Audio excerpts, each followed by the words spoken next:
What's up, guys? How you all doing? I hope you all are doing great. So let's talk about Habibu. Habibu is a 26-year-old Kenyan girl who went to Saudi Arabia to work as a house help or a housemaid. And on the 2nd of January 2022, her father got a phone call from her employer that she's dead. Her dead body came back with missing two eyes, missing tongue, and wires and knives in her private part. Guys, this is crazy. Her new dead body just came like that with no clothes covering her dead body. She was the breadwinner of her family. She had been working in Saudi Arabia for 1.5 years.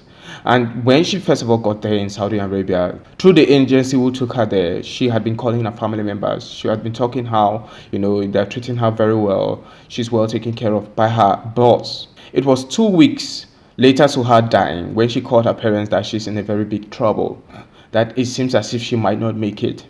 Then 2 weeks later, her father received the call of her being dead. She was the only person who was taking care of sending her young son to school and taking care of her family members, bills financially, like paying the house rent, paying the water, paying the light, paying everything for her family members. Now she's dead. She was killed. This is not the first case in Kenya where a house help has been killed.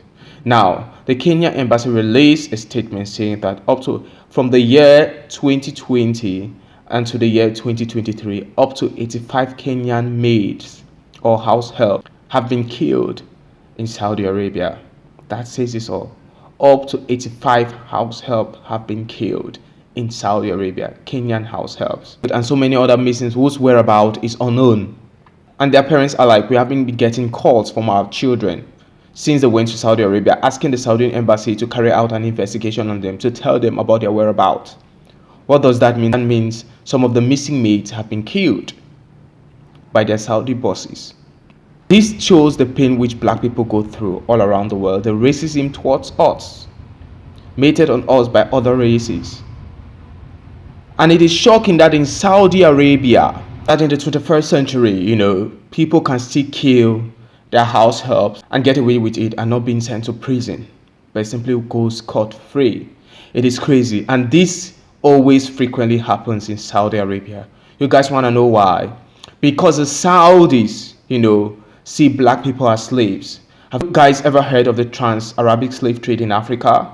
The trans-Arabic slave trade in Africa lasted for 9 centuries. And black people were being sent into Arabia and it's right up to like India as slaves. Muhammad, the prophet of Islam, himself owned black people as slaves. So the Saudi Arabians, they live in their religious culture, the religious culture of Muhammad, which says black people are slaves. And secondly, it doesn't matter even if you are a Muslim and you're black, you'll be racially profiled by Saudi Arabians. They are going to treat you bad. They're not going to give you respect as if you are someone who, believes in their same religion. No, they're going to treat you bad. They'll see you as slaves, as a slave, as a non-entity, because that is what Muhammad taught them. So that is why I believe this sister was being killed. Even if this sister was a Christian or a Muslim, but the fact that she's black, her killer will not be sent to prison.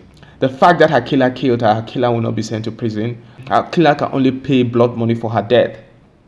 But her killer cannot be sent to prison. One, because the Arabian Sharia law or in Islamic Hadith, it says that when a Muslim, a believing Muslim kills someone of a different faith, maybe Christianity, Hinduism, Buddhism, that Muslim cannot be killed for killing that person. That Muslim cannot be sent to prison for killing that person. That Muslim is allowed to walk free because that person is an infidel, an unclean person. Why? Because that person does not practice Islam. For you to be clean, considered to be clean, you must be a member of Islam. That person is an unclean person. Therefore, an unclean person means nothing. It means nothing towards the killer if the killer is a Muslim. Therefore, the killer cannot be sent to prison. The killer can only pay blood money. It's the same thing for black people who are Muslims who are working there, in Saudi Arabia. They see us as slaves. And this does not just happen in Saudi Arabia. This happens in Oman. This happens in the UAE. This happens in Qatar. This happens in Kuwait. This happens in Lebanon. It's been happening. Let me just tell you guys the story of a Ugandan woman, whom I've forgotten her name, who went over to Saudi Arabia to go work. And she went over to Saudi Arabia. Yes, she was working with her boss very well. She was calling her parents, greeting them. It went from weeks and months of which she wasn't calling her parents. So her parents tried to ask the Saudi embassy to conduct, an investigation. What is going on with their child? Because it has been close to like 3 months. They are not getting any information from their child. Their child usually used to call them like every day to tell them hi. And the Saudi embassy tried to carry out their investigation in their country and sent back the young girl, and the young girl came back with a missing womb, a missing kidney, and a missing womb. And she was completely an imbecile, meaning they had injected her so many hard drugs which had caused her to lose control of herself. She became an imbecile. You know how an imbecile acts. An imbecile does not reason properly. An imbecile, it's crazy.